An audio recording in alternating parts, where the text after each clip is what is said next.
Fala, meus guerreiros e guerreiras, Deus abençoe. Segunda-feira, primeira reflexão da semana. Hoje é dia 13, né? Dia 13. Graças a Deus pelo final de semana, graças a Deus pela oportunidade de estar aqui mais uma vez com você. E bora lá para a poção diária. Sempre não esquecendo de se inscrever, deixar o seu like e o seu comentário sobre o vídeo. E aí, de blend, compartilha para alguém, porque eu sei que sempre a palavra de Deus ela tem um endereço. E o endereço ao qual eu e nem você sabemos, mas o Senhor, ele tem um destino certo, sempre pela palavra dele. Bom, gente, o texto de hoje está aqui no livro de Evangelho de Marcos, nosso irmão Marcos, evangelista Marcos, o capítulo é o número 6, capítulo de número 6, e a partir do versículo 30, eu tenho um versículo específico a partir do versículo 30, porque a partir do versículo 30 começa um cenário interessante. Jesus está diante do povo e acontece um milagre que para alguns é inexplicável. Existe uma multidão que acompanha Jesus, existe uma multidão que está à procura de Jesus para alguns benefícios, né? E Jesus, como sempre, nunca dispensa o seu povo vazio, desprovido. Deus, ele sempre, através de Jesus Cristo, tem uma solução. E isso é muito interessante. No versículo 30 a seguir, começa a narrar uma história, que essa história ela é narrada a princípio nos quatro evangelhos. Mas aqui em Marcos, é o texto que eu puxei hoje, dentro da nossa devocional para falar um pouquinho.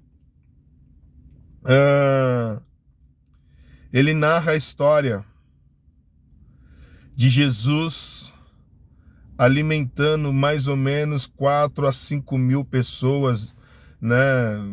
Não dá para ser exato na quantidade de pessoas, mas a multidão era grande. A pergunta que eu quero fazer para você e para mim, né? Eu já me fiz essa pergunta mediante a devocional de hoje. O que você costuma fazer depois de uma conquista? Depois de uma vitória, o que nós costumamos fazer? Nós preferimos sair contando para todo mundo que teve um êxito, nós preferimos sair falando para todo mundo que conquistamos, nós preferimos falar para todo mundo que deu certo. Qual é a nossa atitude depois de uma conquista, de uma vitória em cima de alguma coisa ou de algum objetivo nosso? Você já pensou nisso? O que fazemos depois de uma conquista? Pode ser material ou espiritual. Pode ser dos dois lados, tanto vida material quanto vida espiritual. O que nós estamos fazendo? Ou o que nós primeiro fazemos? Jesus nos dá uma lição. Jesus nos ensina algo importante do que fazer quando conquistar alguma coisa, do que fazer quando tivermos êxito positivo quando conquistamos alguma coisa. Quando você começa a ler o texto lá do versículo 30 do capítulo 6, vai narrando toda a história de como aconteceu, do que aconteceu no cenário. Mas o versículo 45 e o versículo 46 fala algo interessante para nós. E eu quero ler aqui para mim e para você, para a gente começar o nosso tempo de reflexão aqui. Marcos capítulo 6 e o versículo 45 e o 46. Vai dizer algo interessante aqui para nós. Olha só.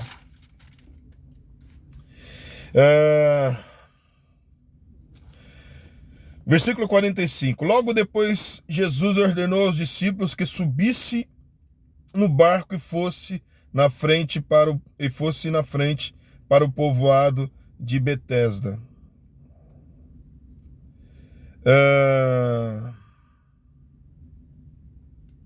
Betsaida, Betesda não, de Betsaida, no lado leste do lago, enquanto ele mandava o povo embora.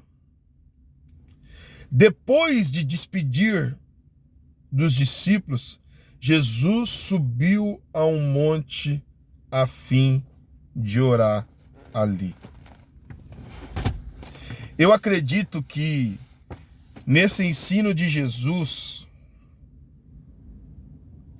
Jesus nos mostra uma atitude digna de exemplo, digna de ser seguida, digna de ser copiada, digna de ser feita pelos seus discípulos e por todos aqueles que o seguem.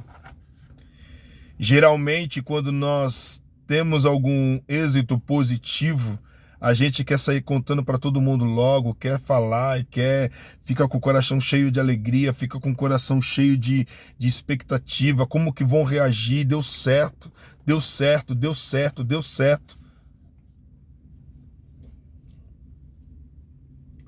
Jesus, ele tem uma atitude, e essa atitude é a atitude de um filho que entende que ele não é merecedor pelos benefícios e os objetivos alcançados se não for uma intervenção do Pai. E ele vai para um canto, sobe a um monte, a fim do que? De orar. O texto não fala o que Jesus faz na oração ou o que Jesus fala na oração, mas eu acredito que dentro da oportunidade que nós temos de fazer e falar e ser seguidor de Jesus é ser agradecido a Deus pela oportunidade de ter alcançado o objetivo.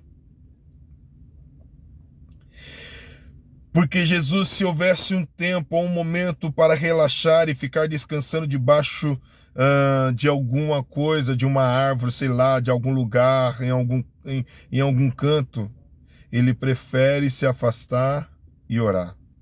Ele prefere se afastar e falar com o Pai. Ele prefere se afastar e conversar com o Pai. Eu acredito que dentro da oportunidade, nós hoje podemos fazer o mesmo, agradecendo a Deus pelo fator imerecido a nós e por nós. Depois que nós agradecemos a Deus e louvamos a Deus pela oportunidade da bênção alcançada, aí você pode falar para quem você quiser, externar a sua alegria, mas o primeiro momento nós como servos é agradecer a Deus. Porque se não fosse Ele, muitas coisas em nossas vidas nós não teríamos alcançado. Se não fosse Ele, nós não teríamos um emprego, porque Ele deu a oportunidade do fôlego de vida. Se não fosse Ele, nós não poderíamos ter talentos e dons para poder executar coisas e fazer o nome dele ser glorificado, porque Ele é Senhor dos nossos dias. Se não fosse Ele, eu não estaria aqui hoje, nesse horário, fazendo essa devocional, lendo o livro, lendo a Bíblia, refletindo sobre a palavra. Mas Ele me deu a oportunidade de ser um intérprete. Alguém que fale, alguém que externa sobre as palavras o amor dele em todo o tempo. Então o que nós devemos fazer? Primeiramente, ser grato a Deus. E quando a gente quer ser grato a Deus, a gente fala com Ele, a gente externa para Ele a nossa gratidão. E isso pode ser feito em um tempo de oração. Coisa que está escasso nos últimos dias. Uma oração compartilhada, uma oração em grupo, uma oração em comunhão com os irmãos. Não estou dizendo que você não está orando no seu quarto, na sua casa, no seu carro, aonde quer que você esteja. Mas também é uma forma de ser grato ao Senhor quando você se reúne com seus irmãos para orar. Além de ser grato, você ainda estimula os outros também a ter a mesma prática de oração que você procurou a ter. Bacana isso. Enquanto Jesus orava na montanha naquele dia, o pai sabia que seu filho iria enfrentar uma tempestade. Lá em Marcos capítulo 6, versículo 48, começa a dizer uma nova fase. Os discípulos correram para uma tempestade, desesperados, mas Jesus entrou nela depois de ter a comunhão com seu pai em oração. O pai tinha preparado Jesus para o que estava por vir, e Jesus encontrou a crise preparado com todo o poder de Deus. Olha que maravilha. É tentador relaxar depois de uma vitória. É tentador mesmo, é tentador a gente, não, tive resultados positivos, agora eu vou descansar. Que não quero, vou só falar para todo mundo que deu certo e vou ficar um tempo aqui descansando. Mas a gente tem que estar preparado para a próxima página, para o próximo dia, para os próximos minutos. Sabe por quê? Porque o inimigo das nossas vidas, ele não cansa, ele não brinca em serviço, ele não está fazendo de conta que ele é o inimigo da sua vida, o inimigo da minha vida. Ele em todo o tempo, ele está tramando alguma coisa para te frustrar, para te afastar, para te colocar para baixo. O que nós devemos fazer então? O que nós devemos fazer então? Nós devemos ter um comportamento de vigilância. Eu sou da área da segurança e a gente usa muito a área da prevenção. O que é a área da prevenção? Comportamento de prevenção, prevenindo que aconteça outras coisas. É antes que aconteça, eu já estou pronto, preparado. Mas isso a gente faz no fator espiritual, no fator em comunhão com Deus, na oração. Pedindo, Senhor, deu certo aqui, mas me guarde para o dia de amanhã. Eu não mereço nada, mas me guarde para o dia de amanhã. Me guarde para a próxima fase. Me guarde para o próximo tempo. Eu não sei o que vai vir, mas eu quero estar debaixo das tuas mãos, guardado e amparado por ti. Essa deu certo, mas amanhã pertence a ti. Daqui a alguns minutos pertence a ti. Então me guarda, para que o teu nome seja glorificado.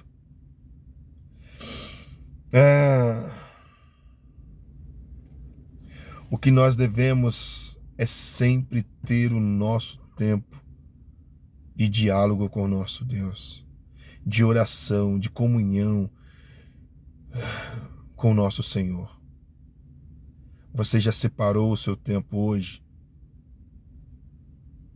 Você já separou o seu tempo de oração, o seu tempo de comunhão com o Senhor? Porque tivemos vitória no dia de ontem. Hoje é que estamos. Quantas pessoas não podem estar aqui hoje? Mas nós estamos. Então, sejamos gratos no Senhor. Reserve o seu tempo de oração, reserve o seu tempo de comunhão, reserve o seu tempo de relacionamento, de intimidade com o seu Deus. E o nome dele sempre será glorificado. No meio da correria do dia a dia, se discipline e separe um tempo de comunhão com o seu Deus. E não se esqueça da comunhão em oração com os seus irmãos, porque isso faz bem para a saúde espiritual. Tenha uma ótima semana. Antes de qualquer coisa, teve êxito, procure agradecer a Deus sobre tudo.